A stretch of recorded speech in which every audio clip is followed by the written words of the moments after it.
Welcome to the SmartKeys podcast. The pace of regulatory change right now is, well, it's extraordinary. If you feel like you are constantly playing catch up, trying to keep your data practices aligned with a target that's always moving, you are definitely in the right place. Today, we're taking a deep dive into the strategic guidance for 2026. We're navigating these evolving regulations and really fundamentally resetting how we all view data privacy compliance. Our mission is to help transform compliance from stressful reactive project into seamless ongoing operations. We want to make sure you have the playbook to act, not just react. What's fascinating here, and a little terrifying, is the sheer velocity and fragmentation of the environment. For years, we talked about privacy as this, periodic compliance event. That whole era is over. Compliance has to be integrated now because the rules are tightening simultaneously across so many jurisdictions. And the financial exposure for getting this wrong is already massive. Let's talk about that financial exposure. When we say massive risk, are we talking about hypothetical numbers? Or is this something that's really starting to impact, say, mid-sized businesses we should all be worried about? Oh, the net is absolutely widening. We are seeing real enforcement action everywhere. To give you a sense of scale, by the end of 2025, we're expecting 16 comprehensive U.S. state privacy laws will be active. It's a regulatory make. 16, wow. And that's just the U.S. Globally, the penalties are just stunning. GDPR fines alone topped, $5.3 billion by late 2024. And that's not just hitting the tech giants. Not at all. It sets a benchmark. It tells you what regulators now consider, acceptable risk management. That concentration of risk really makes it clear that we can't afford to waste resources on low-impact fixes. So where is the scrutiny really concentrating for the next, say, 18 months? It's coming down to three core, highly visible areas. First is establishing effective AI governance. Second, ensuring you have robust, provable consent. And third, properly managing your tracking technologies. If you can prioritize those areas, you really set yourself up to thrive in 2026 without that feeling of business paralysis. Okay, let's unpack this regulatory maze then. Let's start with that state-level complexity, because that feels like the immediate headache for any company operating nationally. We're just drowning in this patchwork of local rules. We are, and the sources are clear that relying on a single template is incredibly risky now. Right. Just look at the timeline. You had 5 new comprehensive state privacy laws go into effect in January 2025. Then you get Minnesota and Tennessee in July, and Maryland's Online Data Protection Act on October 1st. You are literally dealing with entirely new regimes coming online every few months. So how does a team even manage that? I mean, without dedicating a third of their staff just mapping all these state-by-state differences? The strategic insight here is to stop fighting the differences. Instead, you adopt a nationwide baseline. Okay. You establish the highest common ground for the basics, like your consumer notices, core rights access deletion, and your standard consent flows. Then, you treat the strict outlier requirements. Like Maryland's rules. Exactly, like Maryland's data minimization rules or other specific consent requirements. You treat those as required layers that you apply only in those jurisdictions. So you build one strong, defensible framework, and then you just document the 5 or 6 necessary state exceptions. So the strategy isn't let the strictest law win everywhere. It's more about finding an efficient common denominator and then strategically layering on those exceptions. That sounds much more manageable. But what about enforcement? Do these laws actually have teeth? They absolutely do. State enforcers, like the CPPA in California and attorneys general all over the country, are stepping up with real probes tied to specific provisions. Look at Texas's law, for example. It's adding a 30-day cure window. Which isn't a grace period. Not at all. It's a specific hard deadline that really emphasizes the need for quick remediation and cross-functional preparedness. If you get an inquiry about a missing notice or a broken opt-out, you need to be able to run those drills and fix the issue fast, or the fines just start adding up. Okay, this is where it gets really compelling for me. The AI tsunami. It feels like the regulatory world is playing this frantic game of catch-up, and that's impacting product rollouts right now. That's the central challenge. The speed of tech is just colliding with the deliberation of legislation. The EU AI Act is setting these crucial phased deadlines that will absolutely redefine how teams approach model governance, and not just in the EU, but globally. We're looking at prohibitions for unacceptable risk systems effective in February 2025. Which means you have to identify those systems today. Today, and then The rules for general-purpose models follow in August 2025. So what specifically makes a system unacceptable risk in the eyes of the EU? And what does documenting a general-purpose model actually mean in practice? Unacceptable risk is basically anything that manipulates human behavior to cause harm or, exploits vulnerability. Think predictive policing or social scoring systems. Got it. Documenting a general-purpose model is really about transparency. It means providing the technical details, usage instructions, safety controls. Right. You have to show you understand the model's limitations and its biases before you ever deploy it. And the U.S. isn't just sitting on the sidelines, even though we don't have a single federal law. Exactly. You've got Colorado's anti-discrimination legislation, which takes effect in February 2026, with key rulemaking coming all through 2025. That's going to force algorithmic risk assessments. And then California's CPPA is focused on what they call Automated Decision-Making Technology, ADMT. The proposed rules emphasize consumer transparency. Meaning you have to tell people when a bot made a decision about them. And give them the right to opt out of that process, yes. So if I'm building or deploying AI, what is the single most critical piece of actionable insight for me right now? The core requirement is explainability and oversight, full stop. You have to document your decision logic. You have to update your vendor contracts immediately if you're using third-party models. And crucially, don't build different documentation for every single law. Align on one set of comprehensive model cards and impact assessments. That is the only way you can scale and avoid constant rework every time a new deadline hits. Let's shift from these huge legislative pushes to the intense operational pressures that organizations are facing day to day. The sheer volume of subject rights requests, or SRRs, is hitting a critical mass. It's an operational tsunami. The IAPP found the average organization handled about 3,000 SRRs back in 2023.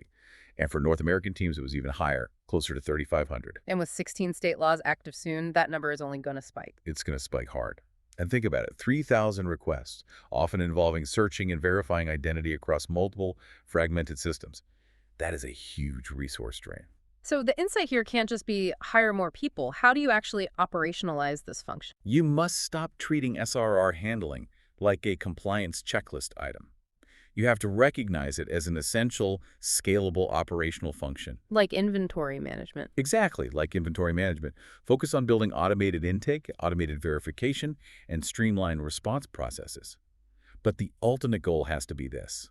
Turn SRR insight into product changes. If you keep getting requests about data you don't even need anymore, that's a signal to apply minimization and retention policies to that data source. Reduce the future load. Fix the source. Not just the symptom. That focus on high-risk data types connects directly to the scrutiny we're seeing around sensitive categories, especially biometrics and health data. State laws seem to be broadening what they protect far beyond the old IPAS definition. That is a massive change. Illinois' BIPA, the Biometric Information Privacy Act, really set the tone years ago because it allows for a private right of action and statutory damages. Meaning individuals can sue without proving they were actually harmed? Right, and that made it a huge litigation magnet. Now we have laws like Washington's My Health, My Data Act, which broadens the definition of consumer health information to include things like a location data that's used to infer a trip to a clinic or data from a period tracking app. Wow, that casts a really wide net. So what's the immediate action required for teams that handle any of these sensitive data types? You have to immediately audit your collection, notice, and consent processes, period.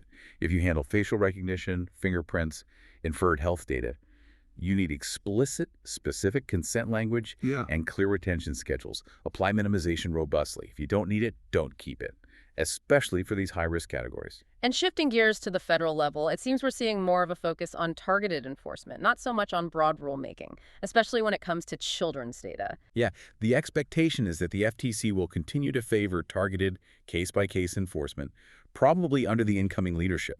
They'll use their existing authority aggressively against harmful practices and children's protections. So COPIA updates remain a top priority. So if you interact with a mixed audience, how do you stress test your internal controls for that kind of targeted scrutiny? You need to document your decisions rigorously. Stress test your consent flows, your age gating, and make sure they are genuinely robust. You have to be able to respond quickly to any investigative demands and prove you have control over the data, the consent, and the processes.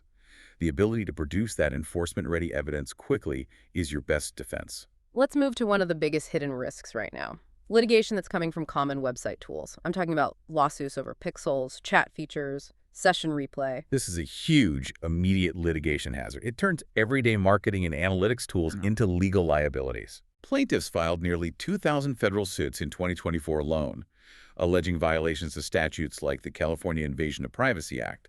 They argue that using tools to record customer sessions or chat transcripts without clear consent is basically an illegal wiretap. So what's the pragmatic action plan for a marketing team that relies on these tools every day? An immediate, rigorous audit. You have to make sure that your disclosures and your consent mechanisms match the actual data collection that's happening. If your chat tool records every keystroke, your privacy notice has to say that, and your consent banner has to cover it. And beyond that, the new TCPA rules coming in 2025 are a big deal. They require one-to-one prior express written consent for certain messages. That's a huge change for lead generation and marketing. What does one-to-one prior express written consent mean in practice for, bulk message out? It means you can no longer rely on broad consent you captured in a general waiver or your terms of service. The consumer has to explicitly consent to receive calls or texts from that specific company about that specific topic. The consent mechanism has to be separate. That completely changes the game. It does. It drastically changes the game for high-volume marketers, and it requires faster opt-out honoring within 10 business days. Finally, before we synthesize all of this, we have to talk about cross-border and vendor risk. This seems to have moved from a general compliance issue to one that's tied directly to national security. That's a critical distinction, and the stakes now include both civil and criminal exposure.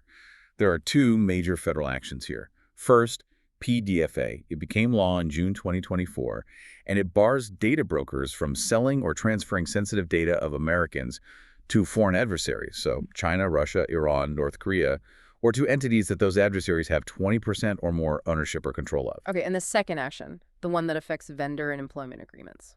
That's the DOJ rule. It's effective April 8, 2025, and it restricts or prohibits certain transactions that involve bulk U.S. personal data. This impacts everything: vendor contracts, employment agreements, cross-border investment deals. The key strategic action is that you must inventory your cross-border data flows and screen ownership and control thresholds to find those foreign adversary ties before you close any deals. You just can't treat international transfers as simple operational tasks anymore. They're legal and security decisions now. So what does this all mean for you, the listener, as we look ahead to 2026? The pace is accelerating, the scope is broadening, the risks are higher than ever, and it's all driven by this collision of local fragmentation and global AI regulation. It really points to a fundamental shift toward operationalizing privacy. Exactly. The only path forward is continuous integration. If we look at the high-impact fixes, the ones that cut risk the fastest, it boils down to three priorities. First, scaling your SRR processes into an automated, efficient operational function. Second, establishing robust, transparent AI governance that documents your model logic consistently. And third, moving away from all that complexity by achieving alignment with that efficient nationwide baseline.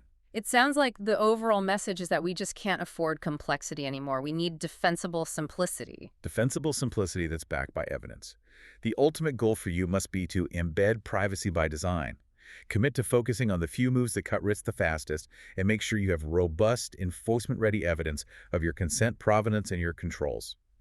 When regulators or litigants come knocking, that quick, documented evidence is going to be your absolute best defense against those multi-billion-dollar fines. That's the strategic reset for 2026. That is powerful and very practical advice. Thank you for navigating this complex strategic reset with us, and we really appreciate you tuning in to the SmartKeys podcast.